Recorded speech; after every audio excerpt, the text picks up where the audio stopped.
It's the Johnson's Wax Program with Fibber McGee and Molly.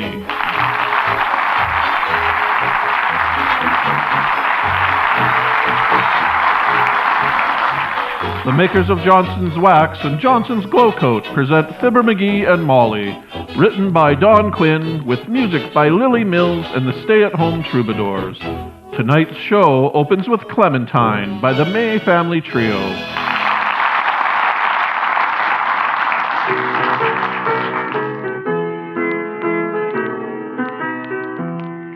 Oh my darling, oh my darling, oh my darling Clementine, thou art lost and gone forever, dreadful sorry Clementine. In a cavern by a canyon, excavating for a mine, dwelt a miner, 49er, and his daughter Clementine.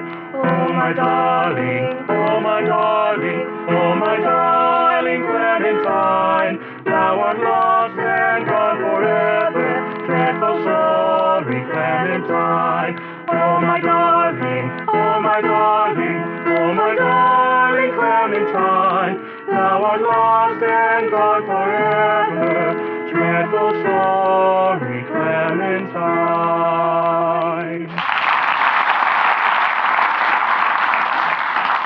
As we enter the McGee home at 79 Wistful Vista tonight, we pause upon a scene fraught with significance and tense with potential excitement, because here, stabbing with swift and deadly precision, we find the lady of the house, darning socks, with her husband, no sock darner he, turning the pages of the evening paper with disinterest.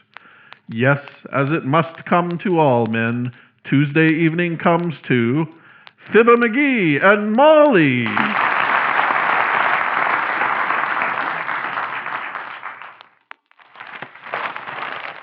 Anything in the paper, dearie?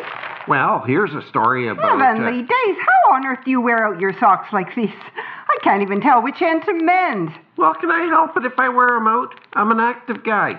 I'm energetic. I'm dynamic. Hand me a match, will you? Oh, they're as close to you as they are to me. The heads are closer to you. Here. Thanks. Good cigar. Where'd you get it?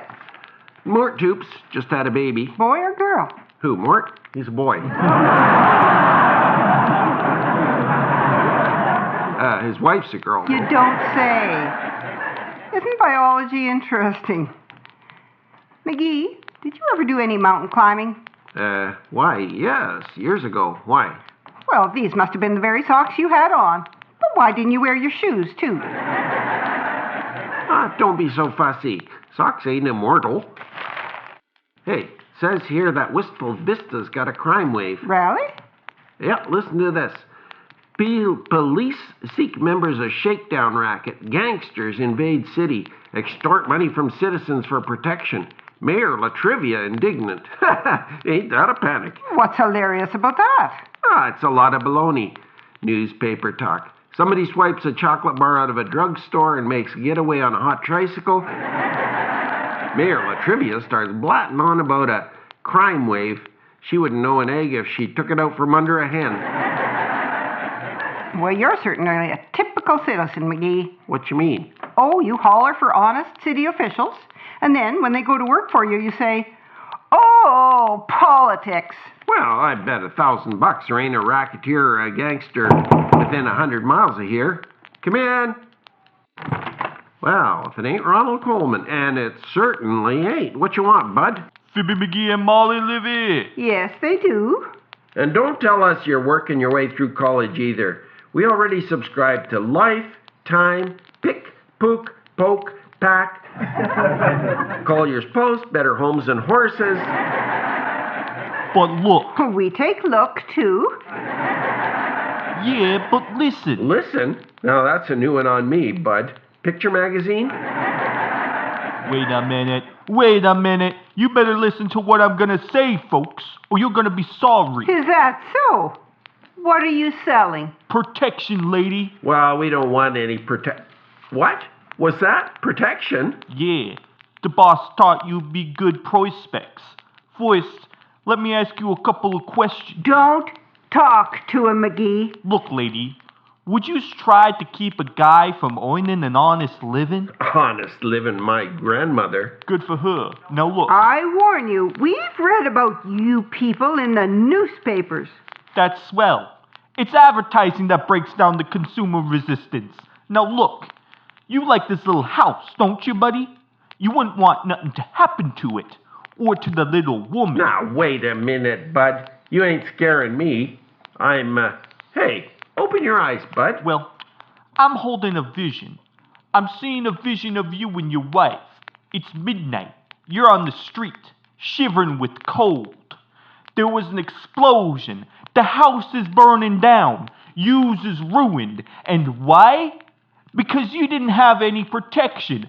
Every reasonable family has got to guard against catastrophes, buddy.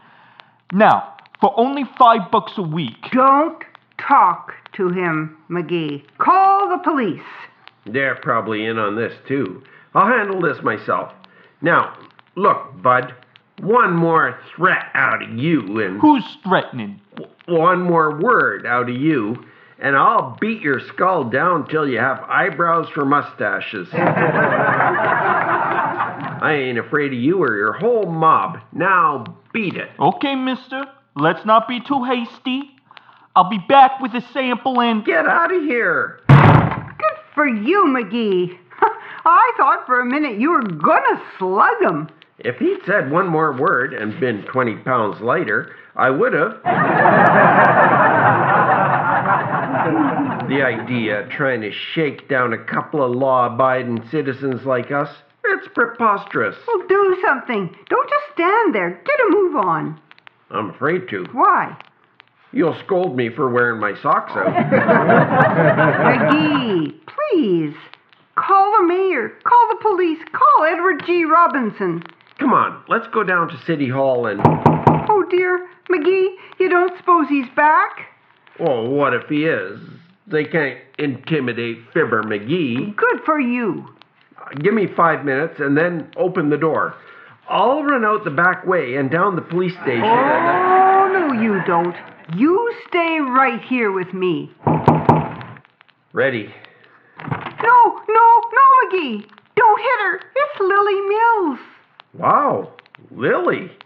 You don't know how close you came to signing up with the new orchestra, playing the harp. What's the idea, Scamp? We've been threatened by a gangster, Lily. They're trying to shake us down for protection. We gotta call in the police. You know anybody down at City Hall, Lily? Sure. Who? Can't think of his name. Runs the elevator. Well, I'm gonna take this up with Mayor Latrivia herself. You got your car outside, Lil? Yeah, come on. I was on the way downtown myself. Gotta send a new song to Washington for a copyright. Oh, a new song. What's the name of it, Lily? I want the waiter with the water for the daughter of Jeannie with the light brown hair. Oh, sure. Yeah, well, come on, let's go. Ready, Molly? I'm ready. Aren't you wearing your hat? Oh, not this week. Where is it? Hall closet. Come on, everybody.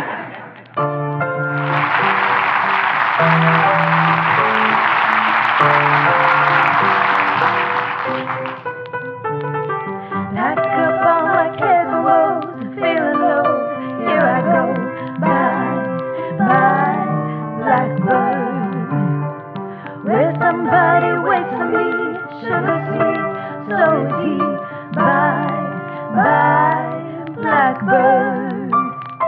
No one seems to love or understand me, and all the hard luck stories they keep handing me.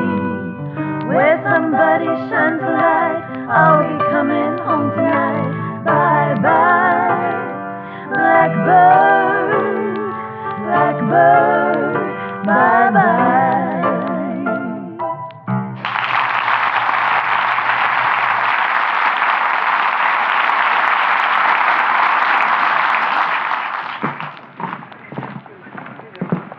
Which way's the mayor's office, McGee? Now, let's see. I think it's right down this corridor and, Well, hello later, kids. What's all the hurry? Police business, old-timer. We got trouble with racketeers. Is that so? Where do you kids play? Play what? Tennis. I used to be a racketeer with the old Southside Tennis, Tiddlywink, and Tippling Club. Ever play tiddling? No, how do you play it? How do you play it? That's a good one, Johnny. But that ain't the way I heard it. Oh, dear. The way I heard it is one feller says to the other feller, say, he says, I sure am busy on Tuesday nights these days. Is that so? Says to other feller. You mean listening to Burns and Allen, Fibber and Molly, Bob Hope and Red Skelton? Yep, says to other feller. And my wife won't let me go to bed till I wash my face, polish the kitchen floor, brush my teeth, and smoke 10 cigarettes. Too bad Winchell ain't on that night, or I could wind the clock with my soft, white, romantic hands. See you later, kid.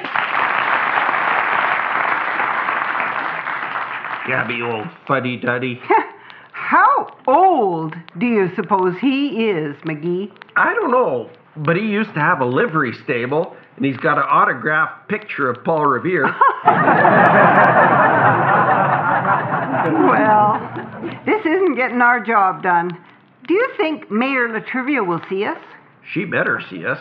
I helped elect her. Well, you worked for the other party. I know. She always says that helped elect her. Look, McGee, here comes Mrs. Uppington. Let's dodge her. We ain't got time to stop now. We gotta... Oh, it's too late, dearie. The old warhorse is galloping right towards us. Oh, how do you do, Mrs. Uppington? So nice to see you. Oh, how do you do, my dear? And Mr. McGee? Hiya, Uppy. We haven't much time to talk, Abigail. We're on our way to see the mayor. Mayor Latrivia? Such a charming woman, my dear. I just came from her office myself. What were you seeing her about, Abigail? If it's any of our business. It isn't. But I was merely asking for protection. Hey, them gangsters been shaking you down too, Uppy? I don't know what you mean, Mr. McGee. I was referring to the rude young men who stand near the drugstore at 14th and Oak and flirt with us girls as we pass by. I told her that idle men like that ought to be in the army. And what did she say? She said that men with such poor eyesight couldn't get in the army. Wasn't that amusing? That was a dilly. Hey, incidentally, Uppy, you found Fifi, your Pekingese puppy, okay, didn't you? Oh, yes, Mr. McGee. And she was so glad to see me, the dear little thing.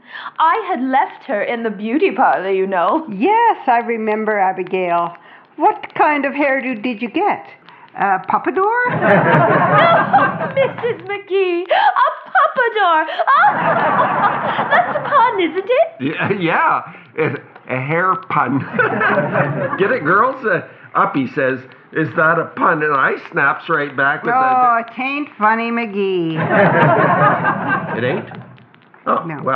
Well, it'll look better when it's combed out. We gotta be getting along, Uppy. See you later. Oh, yes, indeed, Mr. McGee. And don't accept any wooden 5-cent pieces. Slang, you know.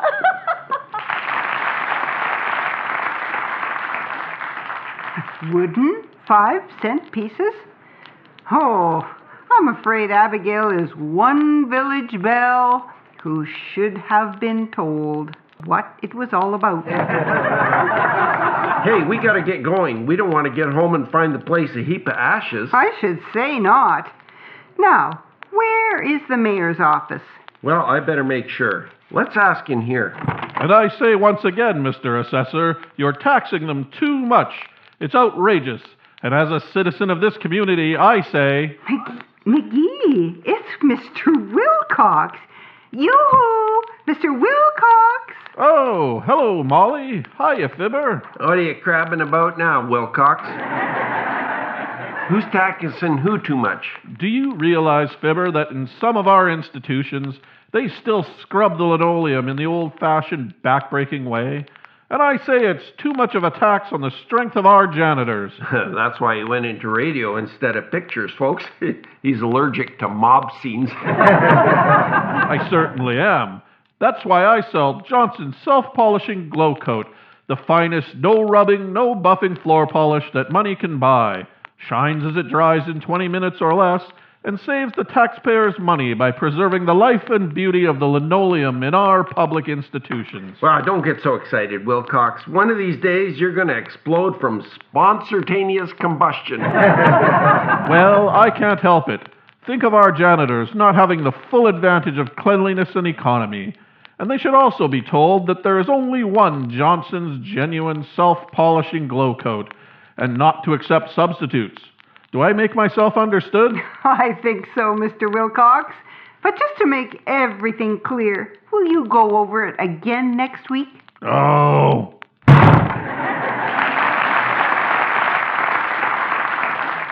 Don't mind him, Mr. Assessor.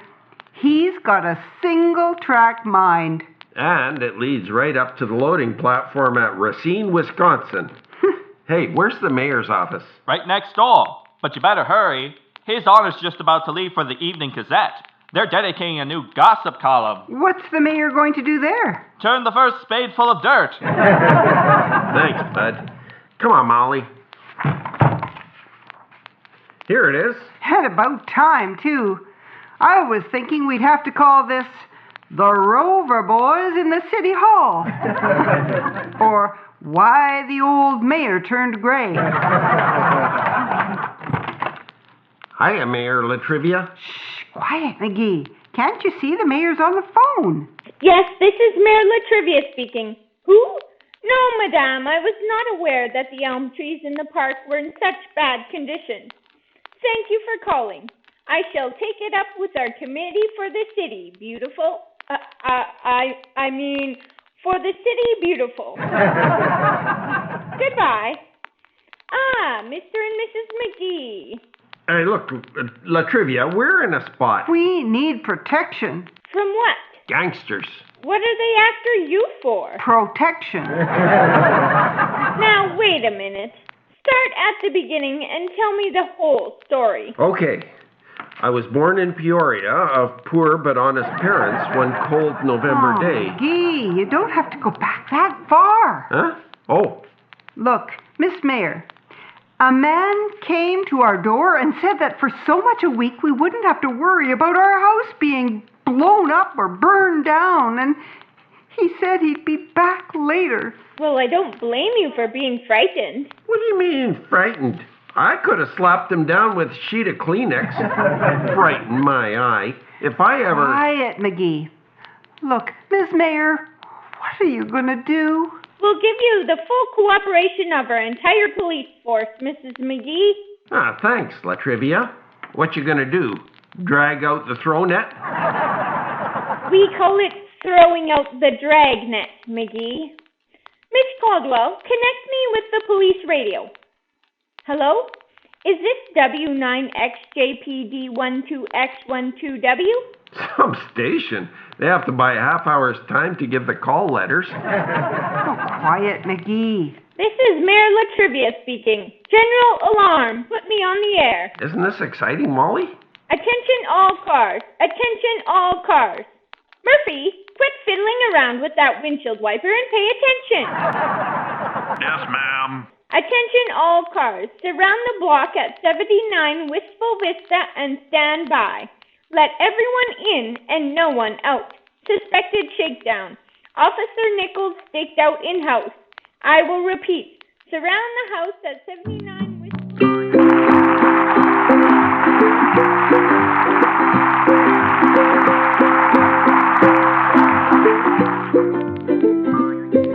As I was walking down the street, down the street, down the street, a pretty little girl I chanced to meet, and we danced by the light of the moon. Buffalo gals, won't you come out tonight, come out tonight, come out tonight. Oh, Buffalo gals, won't you come out tonight, and we'll dance by the light of the moon.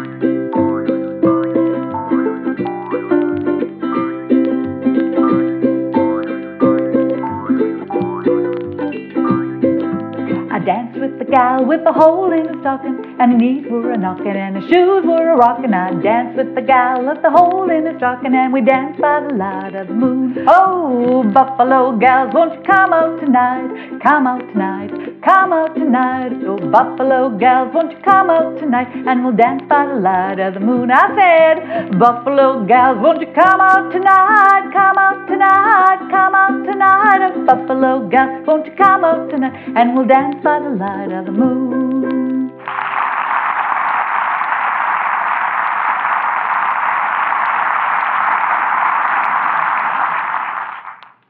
All right, officer, come right in the living room and make yourself comfortable. Thank you, ma'am. Have a cigar, bud. Here's one that's hardly been used. Thanks. I don't smoke on duty. Good for you, officer. By the way, what was your name again? Nichols. Nichols, eh? I had an uncle named Nichols. Rob Nichols. Streetcar conductor. Must be an old man by now. That must be an awfully old joke by now, too. Well, what's your plan, Mr. Nichols? Lieutenant Nichols, ma'am. Oh, an army man. I was in the old 49th during the last war, bud. Corporal. Everyone said I was... I'm not an army man. I'm a police lieutenant. Oh, rejected, eh? Well, we can't all be... Gee, be quiet. What did you say your plan was, officer? I'll stand right here, behind the bookcase, near the door. If that gangster comes back, you maneuver so that his back is toward me. Good idea. Shoot him in the back. Much the safest way, because... I'm not going to shoot him.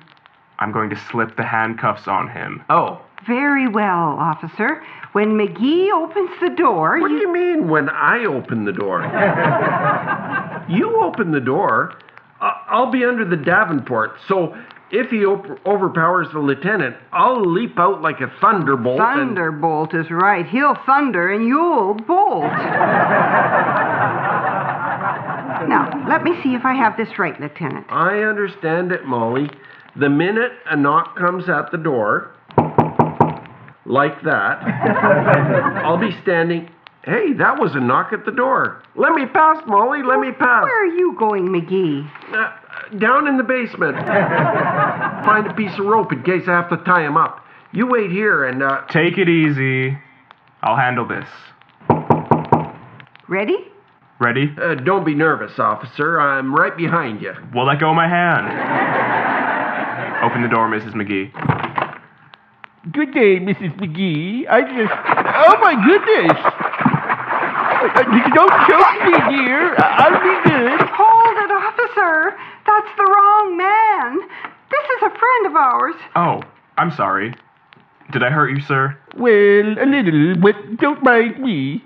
Why, Mr. McGee, whatever are you doing behind the piano? Oh. Hi, Wimple. I was checking up on the finish. It needs a little Johnson's wax. Yes, indeed. I hope you weren't hurt in a scuffle, Wimple. Oh, no, indeedy. I wish you'd always greet me like that. Makes me feel right at home. We were expecting a little trouble with the hoodlum, Mr. Wimple. So, Officer Nicholl here is on guard. Lieutenant, this is Mr. Wimple. How do you do? Hello, officer. You must know my sweetie face, my wife. She teaches jiu-jitsu to the police force. Oh, yes. Very powerful woman. She really is, Mr. Jitney. Nichols. Excuse me. Did you know my wife can break a man's right arm? Snap. Just with a simple twist of her wrist. Really, Wimple? Really, Mr. McGee. And you know, I was surprised to find how easily I could learn to do things with my left hand. Heavenly days, Mr. Wimple. Hasn't she any sympathy whatsoever? Oh, she's a very sympathetic woman, Mrs. McGee. Why, you should see her out in the yard with her roses, cooing and baby talking to the little blossoms. Only one time. One time what? Oh, I suppose I'm telling tales out of school, but one time she got stuck by a thorn. She kicked the heck out of the whole garden, including an old oak tree. Well, if you're expecting a caller, I better be running along. Goodbye now.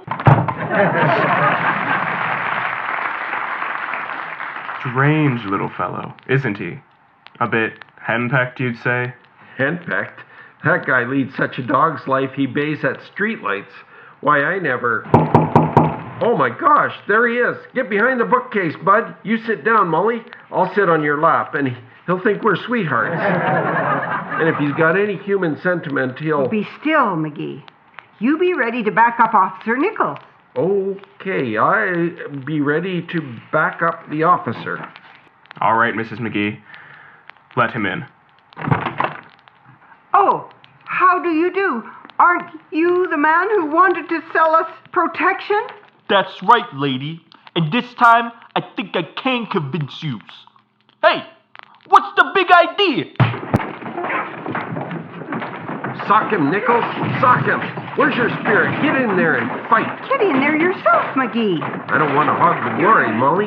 May mean a promotion for the man. Attaboy, officer. Slug the lug. Heavenly days. They're wrecking the place. Might as well have let the guy blow up the place as this. Get in there, Nichols. Earn your dollar.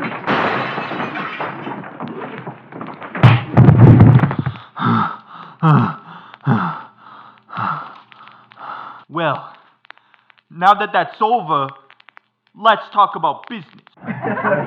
Okay, bud. You win. I'll pay off. What's the proposition? Now you're talking sense, buddy. Look, for $5 a week, I will equip your house with the Fizzle Foam Fire Extinguisher. The greatest protection any home can have. Just imagine. Fire extinguisher? You mean that's all you... Oh, move over, Lieutenant. Oh, McGee! Don't worry, lady. They all fall over the Fizzle Foam Fire Extinguisher. Now, all you got to do is this.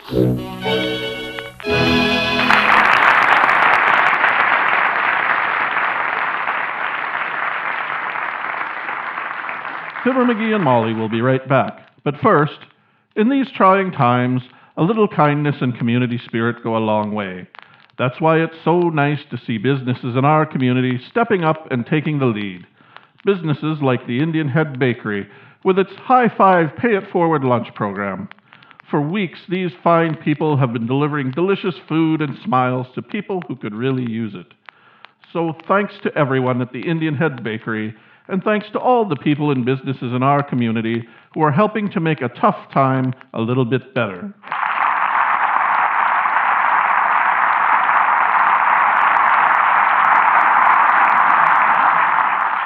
Well, Molly, what did you think about being in your first quarantine radio play? Oh, it was swell, McGee. It's not every day that I get to do a show in my underwear. Not for lack of asking. I did have a good time, though. It's fun to perform, but it would be even more fun to be in front of a live audience. Well, don't you worry your pretty head about that, Molly. Because as soon as all this stay-at-home business is over, I hear tell there's a couple of great shows that'll be hitting the stage at the Grand Theater as quick as they can. Stage-let Players present More Fun Than Bowling, and then Exclamation Productions presents First Date Musical Comedy. Doesn't that sound great, Molly? You'll have to speak up, dearie. I can't hear you. I said, doesn't that sound... Molly, why in tarnation you standing 30 feet away? I'm social distancing. But we're not sick and we both live in the same house. I know. But that aftershave you've got on smells like dry vermouth and wet dog. Well, if you get some glasses and some olives, I could mix us a couple of Rovertinis. Oh, thanks. Good night, everybody. Good night, all. This is Harlow Wilcox speaking for the makers of Johnson Wax Finishes for Home and Industry, inviting you all to be with us again next Tuesday night. Good night.